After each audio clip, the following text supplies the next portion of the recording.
What is going on, everyone, and welcome to WreckTalk. Look, big win for the Jackets in Ireland last weekend. And I wanted to come in here. I've had my fun with the Florida State fan. And look, a lot of times when we play a school, and I'm not like hating on Syracuse, I'll poke fun at them, because their mascot's literally an orange, a fruit, which is funny to me. But I don't really have true animosity or ill will towards Syracuse, right? It's fun. It's in good fun.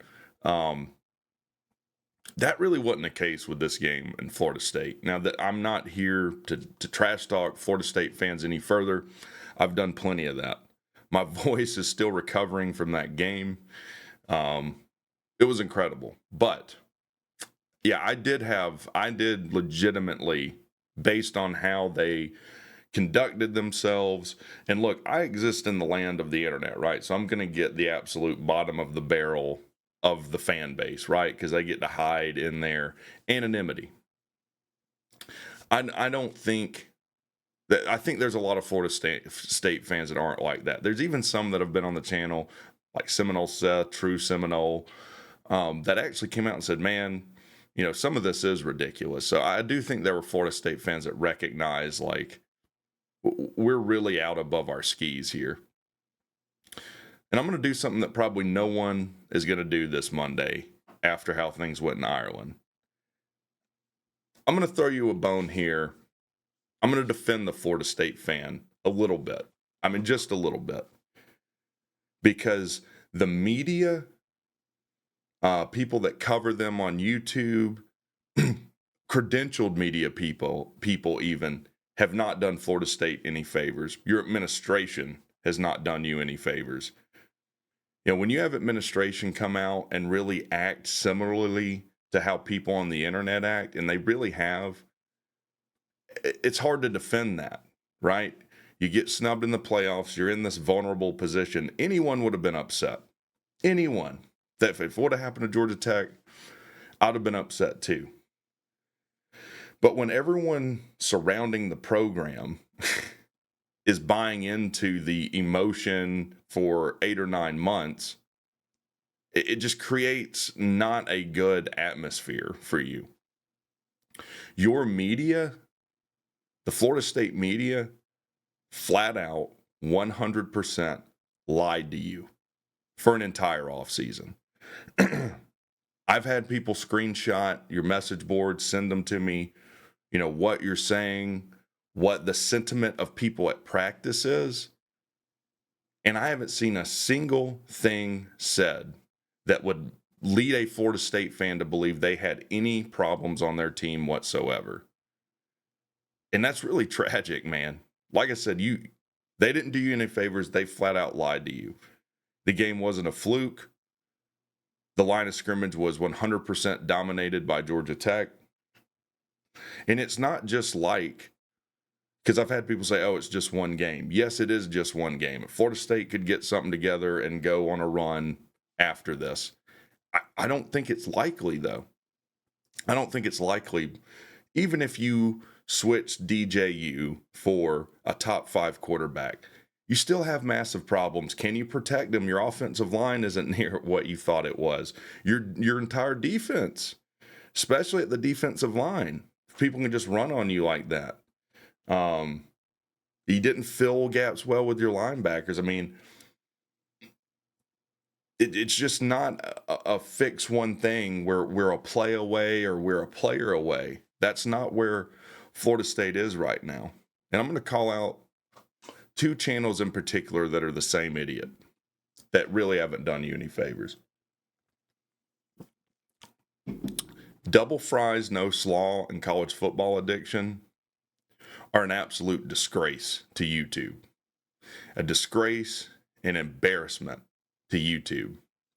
That guy has milked his own fan base for every bit of ad revenue on every permutation of conference realignment, picking you to go 11-1. Hell, there was a ton of people that were predicting you to go 11-0 and make a playoff run. That's insanity based off of what you lost last year. And the only evidence you had to support that was, oh, this good feeling that the people that are replacing them are going to come in at the same level. You can't assume that. Now, I had heard on the Georgia Tech side, the defense was infinitely better. That, the reports were like Georgia Tech's offense, as good as they are, was just having a fit trying to move the ball on Georgia Tech's defense. Do I say, yep, Georgia Tech's defense is going to be, a top 25 defense in the country? No. I got to see it. Why your media didn't have the same outlook on losing production, especially on the defensive side, I don't really understand. But college football addiction, double fries, no intellect, whatever that channel's name is. I honestly don't know why anyone watches him. Then he tries to literally nut hug Tech and do a conference realignment video for Tech. We're in football season, man. And we tried to tell Florida State fans, again, I'm not trashing you, like, we might need to focus on football, right? Like, these distractions around your program cannot help you. They can't.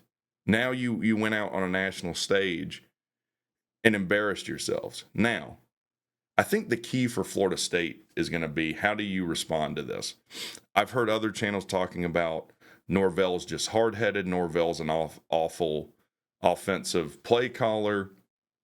When he did open it up and let DJU throw, they were able to have success. Let me give you a different perspective on that.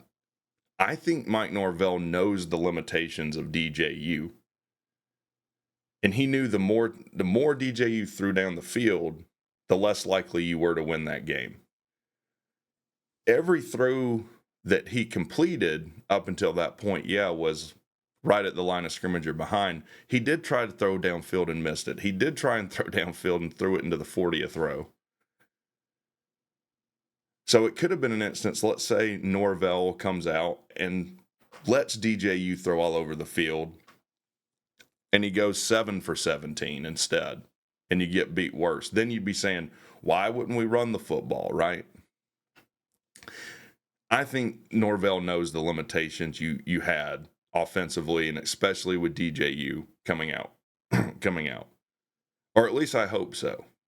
If this was the case where your media was just reporting what the coaching staff was showing in practice, which is that Florida State was the greatest thing ever, that's worse, because that means your own coaching staff doesn't have a feel or a pulse on where your team is. And that's not easy to fix. It's not. But like I said, it's going to be interesting to see the response that Florida State has after this loss. I think Florida State has a good test against a team in Boston College that has a very athletic quarterback. Castellanos is a better runner than Haynes King is, full stop. If you come out next week against Boston College and Castellanos runs for 105 yards and 2 touchdowns on you, I don't even care what the final score necessarily is. That's not good. That's not good. So, how do you respond? Do you continue with the excuses, not showing up on game day? Or is this finally, the wake-up call for Florida State fan base, the team that goes out there on the field? Is this the wake-up call that says, hey, we had our chin way out in front of our toes on this, and we need to re-examine ourselves. We need to find ourselves and get to work, So I just wanted to come out and say that. I'm now putting to rest the whole Florida State thing. We're on to Georgia State, where we're going to be in a similar position, if you take away the off-the-field stuff, that Florida State was with Georgia Tech. Georgia Tech's like a 27.5 point favorite, or a 21.5 point favorite. Sorry, I think we're a 21.5 point favorite against Georgia State.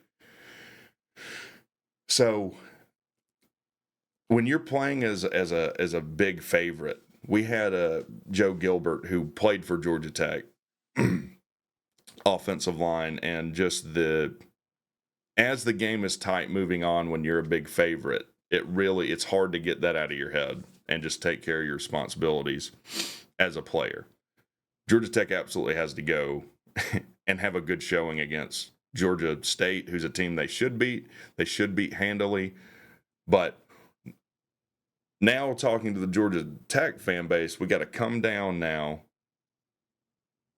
center ourselves, and focus on the next game.